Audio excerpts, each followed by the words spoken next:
Welcome to the Connected Enterprise Podcast. This is Carl Lewis, your host, and today my guest is Nate Sanders.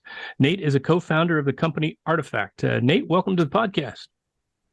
Thank you. And I really appreciate you having me on, Carl. It's great to be here. Yeah, thank you. So Nate, tell us a little bit about yourself, your background, and about Artifact before we get started. Yeah, certainly. So I've been a software entrepreneur for most of my career. I spent the last 10 years of my career in product management and product design at some early stage growth startups, companies like Degreed, Bamboo HR, Pluralsight was the company I was most recently at before founding Artifact. Very passionate about human-centered design, about the process and functions that it takes to be able to build really great products for customers. And I've spent a lot of my career focused on those specific practices and building great products and helping others do so.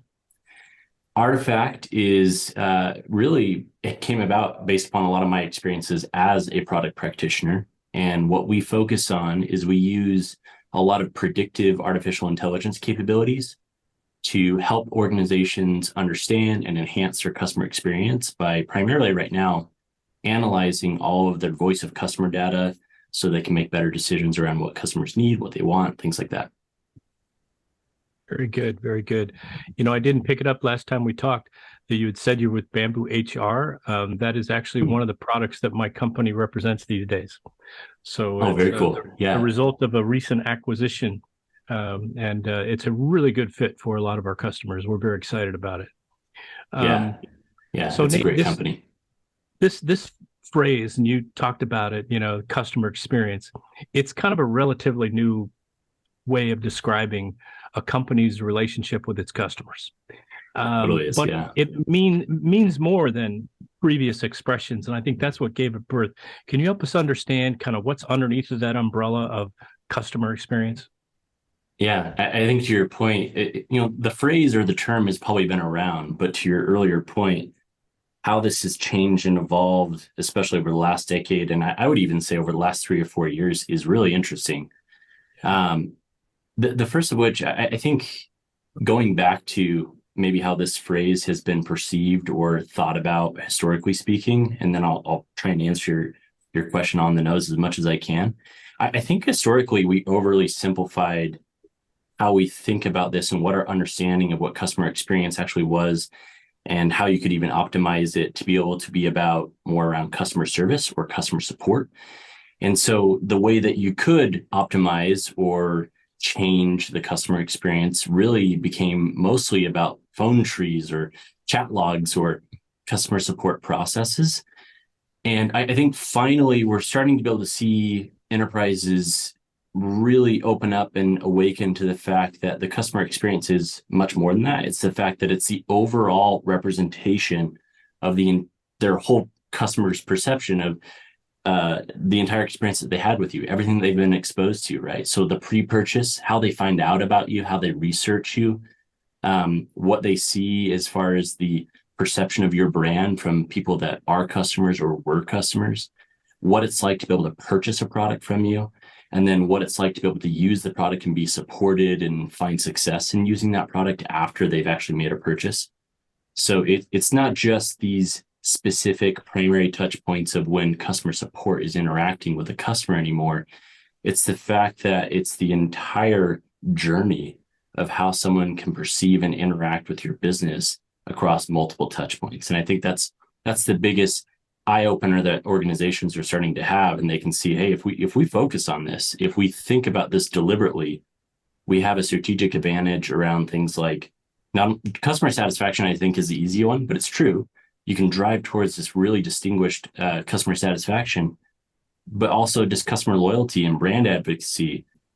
I think it was like 2018, the Adobe CEO, he said, retention is the new revenue. I love that quote. And I've talked about that a lot with product practitioners and other folks. But if you think about it from that perspective, if you have this distinguished, differentiated aspect of customer experience, it helps you retain, keep, and capture more customers in the future.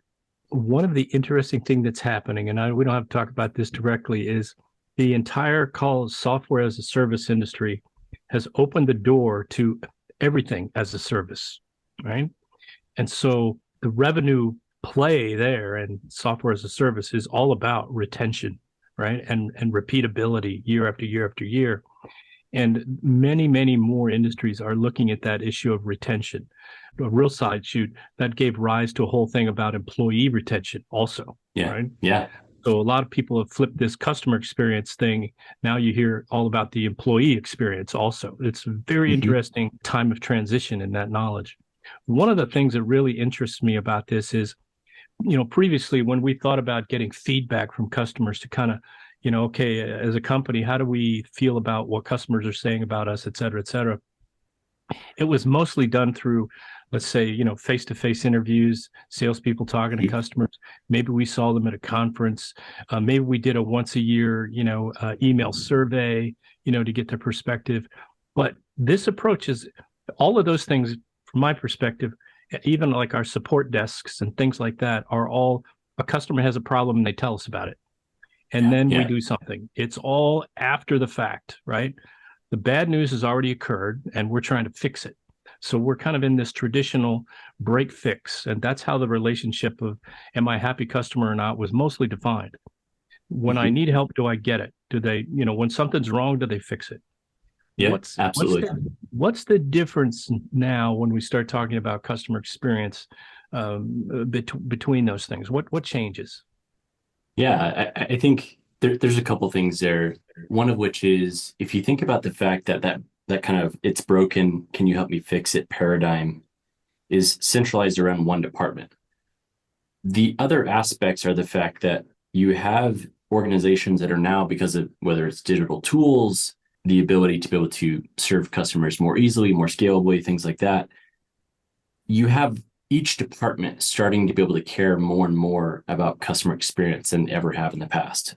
I think an example from my perspective as a product practitioner is that at the beginning of my career, I can remember being at companies and the only department that cared about retention, maybe two of them, was product and finance.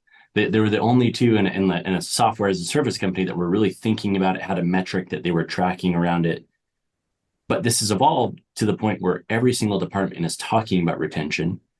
And they're also starting to have tools that capture information that's qualitative, that's experiential, et cetera, from the customer so they can optimize their own practices. So you see sales teams. So for instance, there's a new kind of sub department of a sales or revenue team that's growing in popularity called pre-sales. And they're looking at how companies or potential customers will actually use the product during a free trial and do lead scoring to be able to determine, is this the right type of usage profile that would tell us that this is a great customer? And looking at their early feedback and trying to see, is this really a sales qualified lead that we should actually pursue for a different type of cross-sell, upsell? And you see account executives in the sales department starting to be able to record their sales calls in tools like Gong or Chorus. That's happening across every department. They're all having these brand new tools that allow them to be able to capture this customer experience data. And I think it's just the fact that as we started to shift that way in the early 2000s, to each department having this ability to think in a nuanced way about their own processes, that the natural evolution is, well, if we're all starting to value the same things, how do we have more of like a concerted and deliberate strategy about how these things feather together across the entire customer journey? So it's become much more, I would say, workflow oriented, in the sense that every department has a workflow that is focused around the customer experience and is naturally now evolving to be more about how do we be more proactive and think deliberately about this whole customer experience as a strategy rather than optimizing each function's deliverables or specific initiatives that they have. Yeah, the keywords there you used, from my perspective, are proactive versus reactive all the time. And that at every stage of the customer's exposure to us, no matter what department it is, we're capturing information. So data becomes really important with this customer experience approach. What are some of the typical sources of, call it customer experience data, that many companies probably don't know they have access to? but it's Yeah. there. It's just you've got to find out how to get into it and quantify it somehow. What's out there for them? Yeah. This is a point that I get really riled up about every time we have interactions at Artifact with our customers. I think there is just a gold mine of information that is now starting to be elicited from multiple departments and teams inside the business, to your point. The basis of kind of what we're talking about here is that the most commonly thought about data set of what's thought about when people think about customer experience is probably call center or support tickets, depending on how large or sophisticated your organization is. But if you think about the customer journey in the buying and research process, there are now entire verticals and businesses focused on building review-based data sets for the search and shop process of evaluating a service or product that you can control, contribute to, boost, or not. And there's information there about what customers are saying about you. G2, for example, is a really great example of that, where they've built this very high integrity, high fidelity ability to capture how customers feel about different variables of your product or service. And if you move forward in the customer journey, there's all the purchase experience aspects of what are the sales objections that are being brought up inside of a sales call? What are the feature requests, and what things do they cite are missing from that process that just come naturally in that conversation that's being recorded in maybe something like Chorus or Gone, like I mentioned earlier. There's a company here in Utah that I absolutely love. It's called Closed, and they essentially do closed lost or closed won interviews for you via asynchronous surveys and other interview mechanisms. So you can essentially figure out if you won a deal, why, what did they love about it? What actually drove them towards making that decision? And if you lost a deal, same perspectives, what drove them towards that buying decision? And being able to have access to that is a huge gold mine for every single department across the business to be able to think about how they can enhance either the product or their processes. The obvious one that we already talked about, if we keep moving kind of up the customer journey, is obviously chat logs, which have become, I think, much more ubiquitous with not just, hey, this is a customer support interaction, but it could be proactive customer messaging. I have a brand new feature. I want to tell you about it in-app with something like Intercom or these in-app messaging tools. So those chat logs don't always end up being about this broken customer experience or bug problem fix paradigm like we're talking about.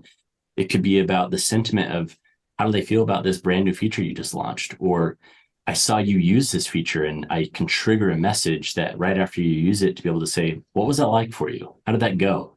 And then I think if you keep moving up even further, you start to be able to get to some of the things that you see product teams responsible for very often, customer research. So they're now more frequently recording customer interviews that they have with each customer from a primary research perspective, which captures preferences and workflows and how they think about the different aspects of your business and space. That's now being captured in ways that wasn't before and being centralized in ways that hasn't before. And then, of course, satisfaction channels. So that's just VOC. And then you have behavioral channels that match every one of those departments of how people are interacting with your website, with each of the different apps or properties or services that you have. All of that, in my mind, is how modern enterprises should be thinking about customer experience data. You have to think about all of those different aspects of the touch points of the customer journey. And as overwhelming as it might seem to think about that from the top down, it's achievable and obtainable to be able to start to bring that into a good practice. One thing you didn't mention, which I'm always curious about, is I hear people talk about, monitoring social media for, what customers are saying about you, type of thing. That's possible, right? To be able to do and to Absolutely. quantify for sure. And you mentioned, which I don't think many people think of, is like pre-sales, recording the conversations with customers and being able to then kind of scour that for objections or questions and things that would be helpful in training people, who are in the pre-sales process, right? Hey, last week, these were the top 5 objections that came up last week. Let's talk about those right ahead of time. Because we didn't handle them very well. We didn't have the answers, right? We couldn't really answer the questions. So maybe this week, if we talk about them, we'll be able to do that. all of that is, it's getting way out in front of, before we totally lost it, right? Or at least before we've lost the next one, maybe, right? Yeah. So can you think of a real example of where a company discovered something and we're able to make modifications to a process, a procedure that, really help the business based on this kind of intelligence? Yeah. We get to interface with quite a few product, customer success, CX leadership on a weekly basis, and it's part of I think my favorite part of my job right now is getting to interface with these types of folks and just how they're thinking about how this is evolving and changing. I'll give an example of a few folks, if that's okay. One of which is one of our early customers, a company called Pura. They make a connected scent diffuser. It's like a smart home Glade plugin is a really good way to mental model what they do. And about a year ago, they were using actually our system and noticed that they saw a spike in the number of complaints about how their diffusers weren't able to connect to Wi-Fi. But they weren't seeing any of this information actually come in from observability data or through logs that were happening on the development side. They saw complaints from a customer expressing the fact that they just couldn't get this diffuser to connect to the Wi-Fi. And so they started to be able to diagnose based on who was complaining about it, and started to be able to do the calculus between, well, what are the unique aspects and patterns between these people that are complaining about this and what we know about them from the customer data side, and notice that anyone with a certain threshold of diffusers inside the home had a connectivity issue. And they were able to diagnose it incredibly fast and go tackle that when they hadn't written any tests or didn't have any observability data for them to be able to see what was going on there. So I think the fact that we're starting to see teams diagnose problems and be aware of issues faster than ever, and then work cross-functionally to be able to go fix those in a more proactive way before it's a large issue that has, significant monetary impacts. I think that's really unique. And I just love that example. And we share it all the time with folks.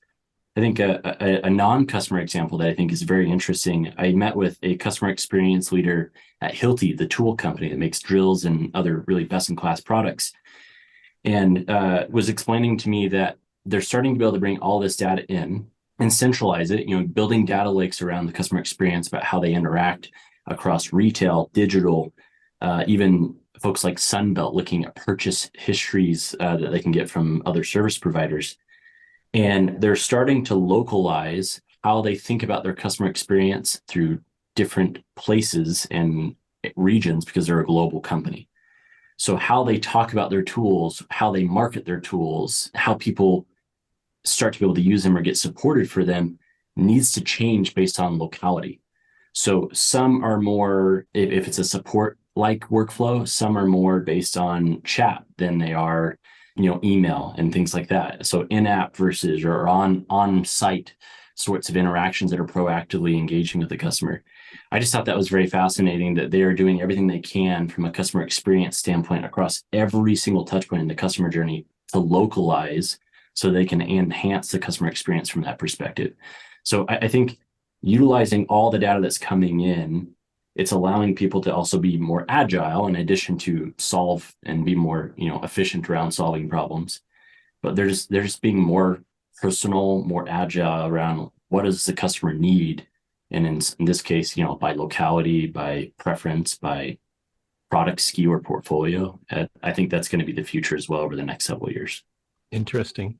It seems like one of the concepts here is to be able to take all of this data, and it can be in a lot of different places, a lot of different processes, and to be able, I think you've used the phrase, create a data lake, right? Or something like that.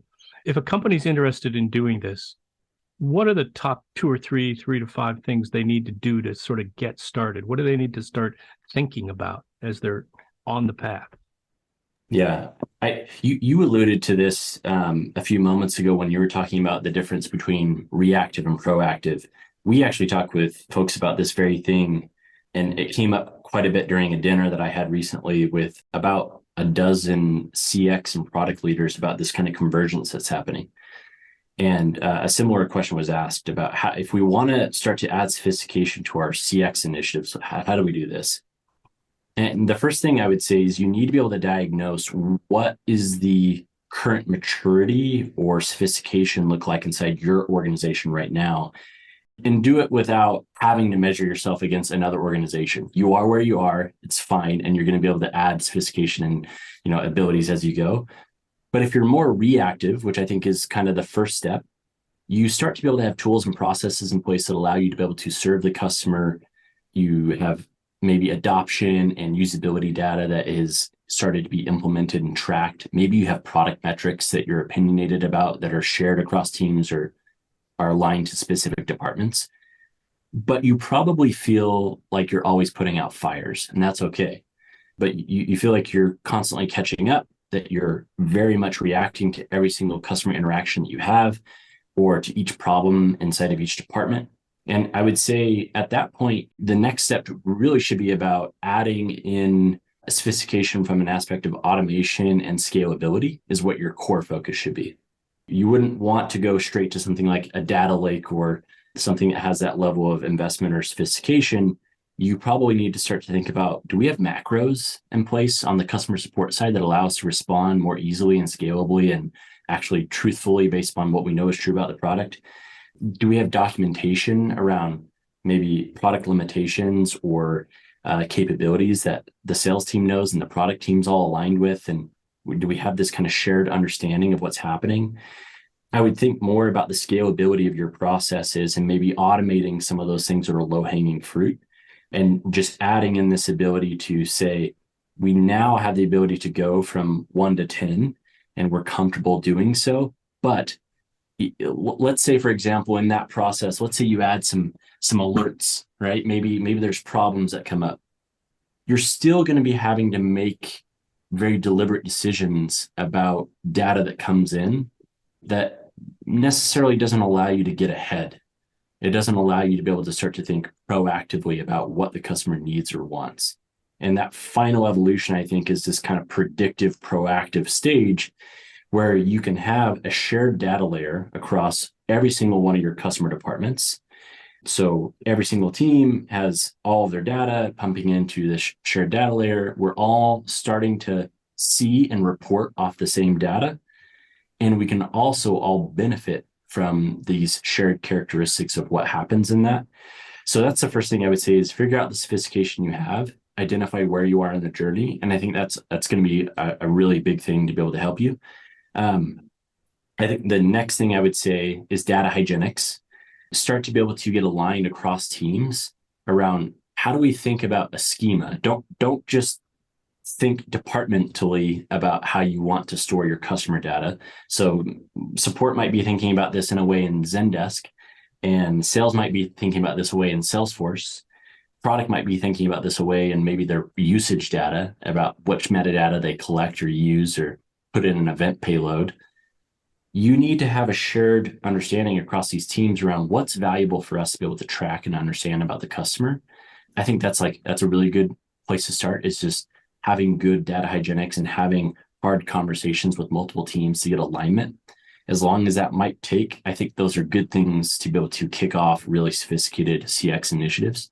And I think, Carla, you've worked in the ERP space and have an enormous amount of experience there. I think the interesting thing is that a lot of these systems all start to look a lot like ERP systems, even though they don't have this like umbrella capability that maybe, that an ERP system has, but they all start to have characteristics of, should we have the financial subscription data inside of this system so that we can understand what products are paying for and how long they paid for them, or if there's a billing gap. Anyways, those sorts of integration points and that conversation about the shared data layer, I think certainly leads to really great scalability capabilities that you can start to say, great, we can level this up. We can start to invest in X, Y, or Z. But that's the first couple of thoughts I have. I'd love to hear if you have any thoughts on that with your ERP experience, Carl. Well, I think one thing that did come to me when you're talking about alerts in particular is a lot of ERP systems have the capability for alerts to be created, but almost completely people think of them as an alert that something has happened. It's past tense already. And there's sort of a skill level in there where because alerts are typically not something that are like out of the box where you just turn them on. They're sort of created per the need, and they're a query, right? A database query of some sort. But with a little skill and forethought, they can be proactive. They can warn you that something is going to happen before it happens. And I think, you said a great phrase, what do you already have in place that you can take advantage of? And a lot of people just, whether it's a skill or whether it's reimagining, what they already have and how they can use it better, disseminate it, distribute it, be open about what we have that we know nobody else has, right, across departments, would be quite an illumination for a lot of companies. So last question, and I get asked this a lot, whether we're talking about digitalization or any new trend that comes along, is how does focusing on customer experience, help a business to compete, retain business, and, be very competitive in today's marketplace? Because that's what they ultimately care about, right? I want to be better than the next guy. I want to be the company of choice. I want to be, when we look at customer retention at the end of the every year, I want it to be 95% plus. How does this customer experience model that, we're really trying to fully create, take advantage of, how does it make that happen? Yeah, I think part of the answer that I have for you is dovetails very nicely with your prior thought around alerts and some of the forethought that goes into that, right? With things like alerts, you have this kind of run or crawl before you run or walk rather perspective, which is you can start to write these manual queries to be able to say, okay, if it exceeds this threshold that we have a perspective on, please let us know. There has started to be able to be a lot more sophistication around automatic event detection, things like trend detection, anomaly detection. Those are things that are important to our company, and we've started to see important to a lot of companies. And the reason why is you're seeing this increased demand around, I don't want to be reactive anymore. We have to get out in front of what matters to our customers so that we can continue to keep up with the scale that we have. There's one of the fastest growing e-commerce brands in the world is a company called Solo Brands, which started out with a Solo stove. It was this really unique smokeless stainless steel fire pit that they had just an absurd amount of growth that they saw from it in about a 3-year period. I was recently talking with their director of data initiatives and engineering. His name is Jeremy, and expressed this very same sentiment to us of like, we are ready to move past the fact that we could be reactive when we were scaling to the fact that in order to be able to keep this entrenched success that we have and continue to succeed and grow, we have to move past being reactive. And that aspect, I think, is one of the most differentiated and hard to replicate aspects of a brand if you can accomplish. So I think that's how you start to be able to set yourself apart and compete with customer experience, is as you evolve and you use kind of that reactive or responsive evolution, those stages of your journey, to be able to keep customers happy and keep them with you. There'll come a point where you're starting to think about the market potential, adjacent markets, market domination, whatever tagline us or TechCrunch wants to use this week. But there's a stage where you have to start to be able to add sophistication to how you think about customer experience that becomes incredibly hard to replicate and differentiate and compete against. And I think what that comes down to is this ability to predict and be proactive about what customers want and need. If you know that a particular problem is trending up, before it becomes a spike or a seasonal problem, maybe let's say you're an e-commerce company around Christmas time and you start to be able to see a recurring problem spike or trend up. As soon as you know about that, and the earliest signals, your ability to solve that has dramatic impact on your costs for maybe that seasonal aspect of your business. If you are looking for brand new opportunities, the fact that you can, as early as possible, detect the fact that customers have a particular need or want throughout the customer journey, and your ability to act on that faster, incredibly differentiated, right? You're going to get to market faster. You're going to build products more accurately, more of a measure twice, cut once capability on your product management and product development capabilities. So they'll build them better. They'll get to market faster. You'll compete in a way that makes the customer seem like you're always ahead. And we're starting to see brands do that through personalization and analyzing this data in some really unique ways, and just be incredibly ahead of what matters to the customer. And I just, it's so hard to replicate. If you have that ingrained into your DNA and you start to add practices around that, I don't know how people keep up. I don't know how you keep up with a business that has that as a strength. Yeah, for sure. Well, Nate, this has been interesting and illuminating. So thanks much for joining us and adding to our knowledge about customer experience. I think a lot of people are thinking about it, and more information is helpful. So thanks for sharing with us, and best of luck to Artifact and all the work you guys are doing. Thank you. Thank you so much for having me on. It was a blast chatting with you. Hey, you're welcome. And for everyone else, till we meet again, stay connected.